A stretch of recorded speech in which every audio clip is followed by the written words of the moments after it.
Hey guys, so I could not let this weekend go by without making a video. So yes, this video will be about the exciting, the exhilarating Labor Day.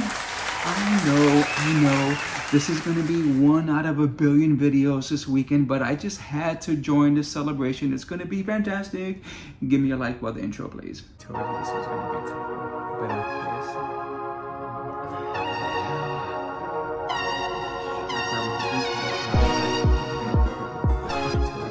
okay, so ask someone what their favorite holiday is, and they'll say Christmas, they'll say Thanksgiving, Halloween, Easter for the super Christian folk, Valentine's Day for the hopeless romantic, but for me, it has always been Labor Day. I know everything about Labor Day. The lie detector test determined that was a lie. I mean, I do have a control room that's speaking into my ear now, but that's just to make sure that I get the facts right, even though I don't think I'll need it. Whatever you say, whatever you say. Now, when I think about my earliest memory of Labor Day, it's such a wonderful memory.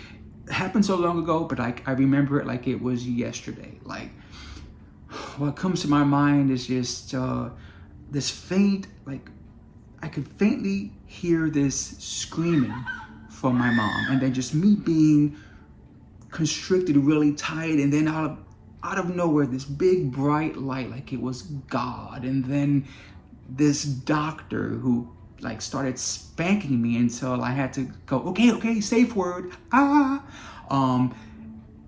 you know what? That explains why I loved Grey's Anatomy so much. But anyway, I digress. Wait, hold on a second.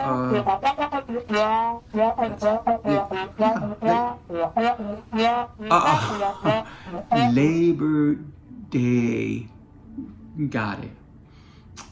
Okay, Labor Day. Okay, so this is a day where we honor, we celebrate the achievements and the efforts of the American worker who helped to build this amazing country, this wonderful society that we live in today. Now, we have come such a long way, but we still have a long way to go. As a matter of fact, we've actually regressed in certain areas. Think about this. Back in 1900, 1 in 5 children were employed, and you don't even see that anymore. I can't tell you the last time I saw a 10-year-old working at McDonald's, or a 12-year-old CEO, or like a 15-year. Wait, hold on.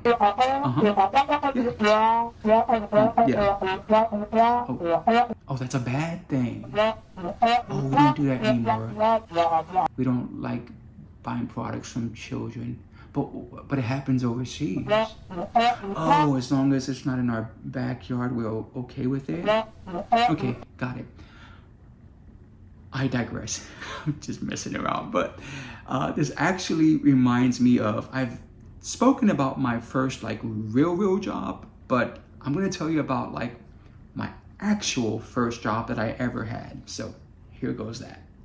Okay, so in the Bronx in Spanish Harlem, we have what's called the Spanish Lotto. It's kind of based off of the horses, the racetracks, and so in addition to the people who kind of organize this system, you also have the collectors. Those are the folks who go around the neighborhood, they collect the numbers and the money, and then after the numbers are drawn, they dole out the winnings. And so a family member of mine, she got into being a collector, and so I would tag along with her. Now, usually they preferred for someone to be of age, just in case if the police were involved, you know, someone who's underage would be a bigger deal. And so they wanted someone to be an adult.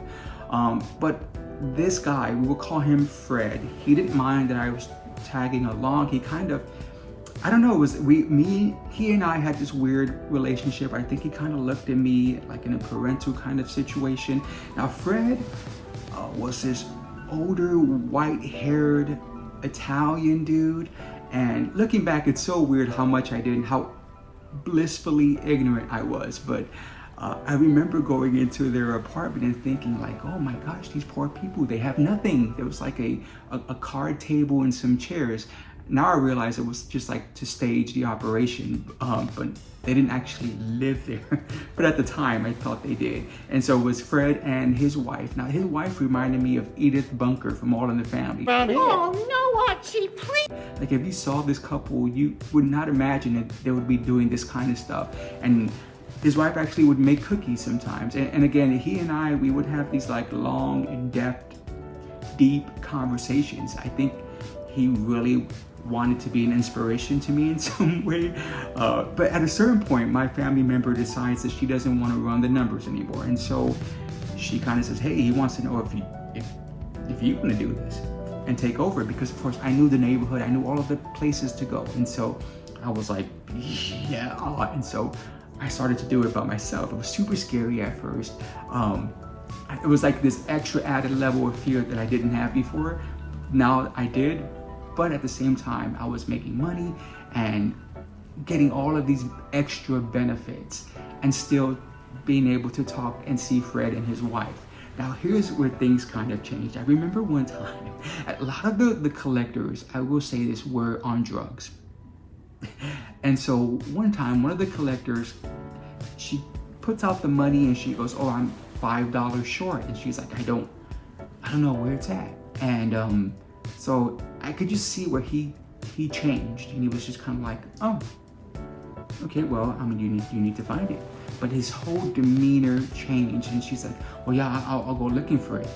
So she leaves, and what would also happen is that after all the collectors would leave, I would kind of stay back and just talk to him. So that kind of happens. They all leave. I'm there, and he goes to the kitchen, and I hear him on the phone, and just, I don't want to say exactly what he said, but it was basically giving orders to do something to this lady. Cryptically, but I kind of knew what he was saying. That phone down. I am going to make the call. I am going to make this call. Damn it! In front of the kids?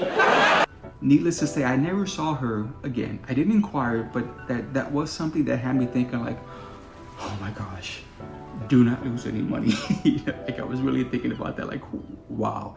But then something, I don't know if it was because of that situation, but the law was kind of tipped off about this apartment, and so he had to like quickly move things to another apartment that he had. And so it was kind of like, okay, change of plans, go here instead.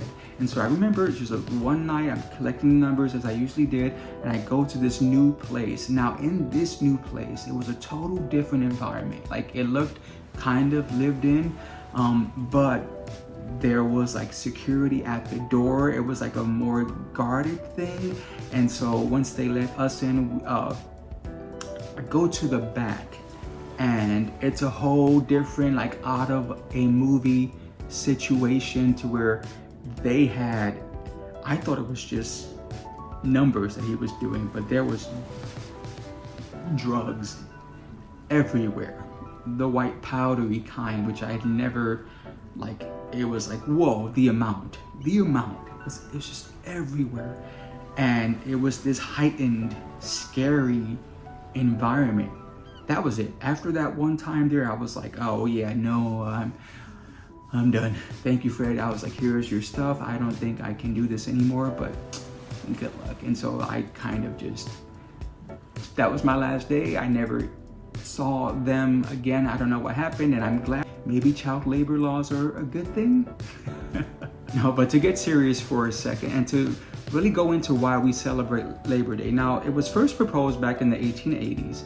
I think Oregon was the first state in 1887 to make a state holiday of Labor Day, and other states followed suit. I think by 1894, when the federal holiday was passed, 30 states had their own state holiday. But when Congress passed it, I think initially it only applied to federal workers, and it wasn't until the 1930s where unions kind of took a step up and encouraged all workers to fight to have that day off, because Labor Day should apply to all laborers, whether you're federal or not. And so unions played a big part, not just in Labor Day, but just in the benefits that a lot of us laborers have. Now, as someone who has worked in places that have been unionized and not unionized, I will say that for me, while it isn't a deciding factor of whether or not I'm going to work somewhere, I would prefer to work somewhere that is unionized. I just find for me that the wages seem to be higher, they seem to have more benefits, and there is a sense of security that you don't find outside of that.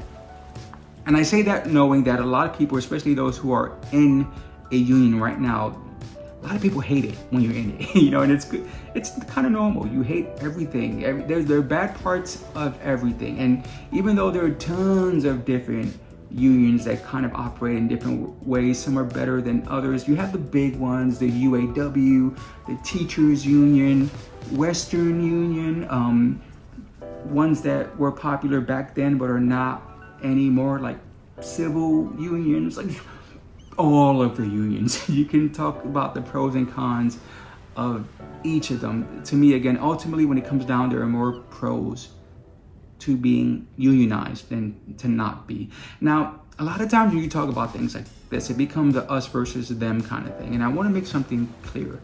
I absolutely appreciate the creators, the people who had a vision and put in their blood, sweat, and tears to start this company and to build it up and to live out their dreams. I so appreciate those people.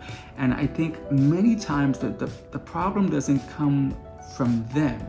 It comes from when this company becomes larger than life. And now it's not just about them, not just about the founder. It's about the board of directors and investors and all of these people who don't have that vision or that dream or have any connection to any of their workers, and it just becomes about making money.